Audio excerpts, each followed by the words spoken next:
oh. Pang lalaki ba ito? Tingnan mo guys, oh. Oh, ganito siya, no? So guys, kung gusto niyo ito magbili, then bili kayo dito sa aming shop. Anong pangalan ng shop? Kung may anak kayo, nasa bake shop po. Ang ganda nung guys, no? Baka gusto mo nito guys. Ha? Ito na, Rhea Custom. Ito po. Ganda siya, no? Ganda! I mean, bag, napapilo lang kaniya. See, maganda siya, no? Wala Ang kayo nang price! bigyan. Ang price! Isa-isa. Careful, gitu lang. Price! Na may price na. Price. Uy, grabe ka chaotic ba ni guys? Guys, kamahal yun guys, so pwede ko, Tama na. pwede ko ito i-bili. Pero ang ginagawa Para na siya, po guys.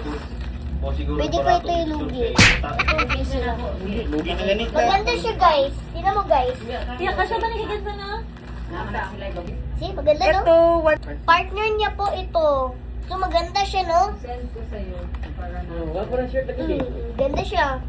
Ganda siya guys no? Bili kayo nito. Pwede ito.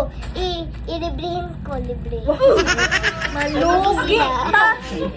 Lugi tanan guys. Librihin ko ito lahat.